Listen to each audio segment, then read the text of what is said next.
Hi friends, మరో big breaking న్యూస్తో మీ ముందుకు రావడం జరిగింది. ఏదైతే ఆంధ్రప్రదేశ్లో సంచలనం సృష్టిస్తున్న మరి Sai Krishna death mystery case అయితే ఎట్టకేలకు మరి కొంత ఆధారాలు అయితే మరి సిట్ మరి ఈరోజు కోర్టుకైతే సమర్పించింది.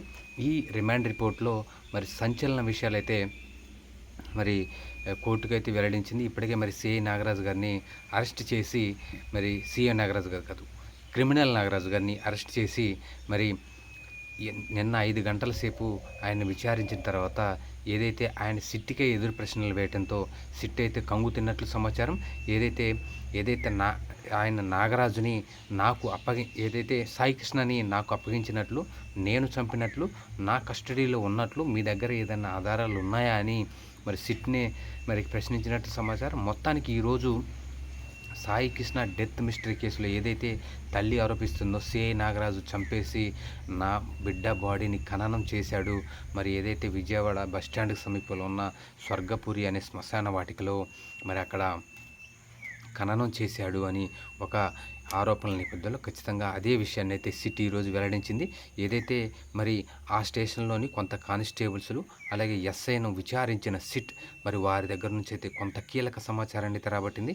ఏదైతే మరి సిట్ ఏదైతే ఆ స్టేషన్లో ఎస్ఐని మరి వారిని విచారించినప్పుడు ఆ స్టేషన్లో ఎస్ఐ కొంత కీలక సమాచారాన్ని అయితే సిట్కు అందించినట్లు సమాచారం.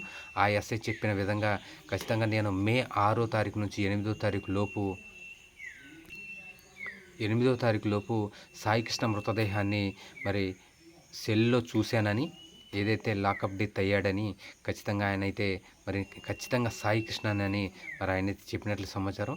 ఈ సమాచారం ఆధారంగానే మరి ఆ స్టేషన్లో ఉన్న కానిస్టేబుల్స్ ఇద్దరు ముగ్గురిని కూడా విచారించినట్లు సమాచారం.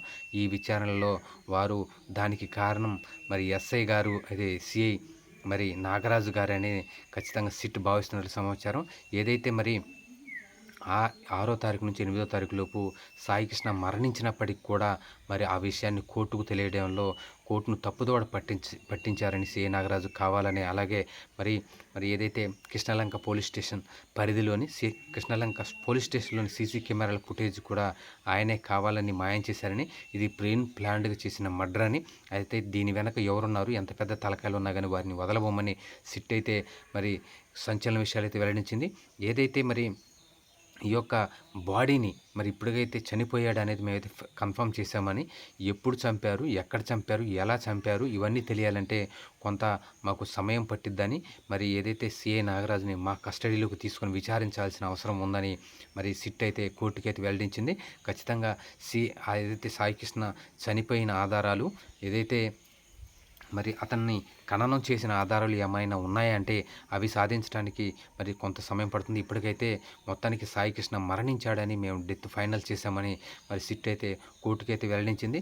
మొత్తానికి ఈ కేసులో ఇప్పటికే మరి సిఐ నాగరాజుపై మరికొంత సెక్షన్లు పెట్టే అవకాశం ఉంది. అలాగే మరి టాస్క్ ఫోర్స్ ఎస్ఐలు అలాగే టాస్క్ ఫోర్స్ సిఐ కూడా మరి వారి మీద కూడా కేసు బనాయించి వారిని కూడా విచారించే అవకాశం ఉందని, అలాగే మరి ఏదైతే వైఎస్ఆర్ కాంగ్రెస్ పార్టీ ఆరోపిస్తున్న నేపథ్యంలో ఒక కీలక పార్టీ నేతలు ఆయనకు ఫోన్ చేసి మా పేర్లు ఎవరు చెప్పొద్దని, పెద్దవాళ్ళ పేర్లు ఎవరు చెప్పొద్దని, మీకు రాబోయే ఎన్నికల్లో ఎమ్మెల్యే టికెట్ ఇస్తామని అవసరమైతే వారు చెప్తున్నట్లు సమాచారం. మరి ఇది నిజమో కాదో మనకైతే తెలియదు, కానీ ఇదైతే మరి వైఎస్ఆర్ కాంగ్రెస్ పార్టీ అయితే ఆరోపిస్తుంది. మొత్తానికి దీని వెనక 25 కోట్ల ల్యాండ్ డీలింగ్ ఉందని, అలాగే మరి ఏదైతే రాష్ట్రాల్లో మరి ఆర్థిక రాజధాని ఎంపీ అయిన ఆయన పాత్ర కూడా ఉందని మరి వైసీపీ అయితే ఆరోపిస్తుంది. మొత్తానికి ఈ ఆరోపణలన్నీ పక్క పెడితే మొత్తానికి Sai Krishna death mystery case అనేది ఒక 20% కేసు అయితే ముగిసినట్లు తెలుస్తుంది. మొత్తానికి సిఐ నాగరాజు నిందితుడిగా తేలినట్లు సమాచారం. మొత్తానికి రాబోయే రోజుల్లో సిట్ ఏ విధంగా మరికొంతమందిని అలాగే దీని వెనుకున్న పెద్ద నేతలను వదిలేసి కేవలం నాగరాజునే బాధ్యతని చేస్తూ అతన్ని డిస్మిస్ చేస్తుందా, లేకపోతే అతని చర్యలు తీసుకుంటుందా, లేకపోతే దీని వెనుకున్న పెద్దవాళ్ళని కూడా మరి ఈ కేసులో ఇన్వాల్వ్ చేస్తుందా అనేది చూడాల్సిన అవసరం ఉంది. Thank you.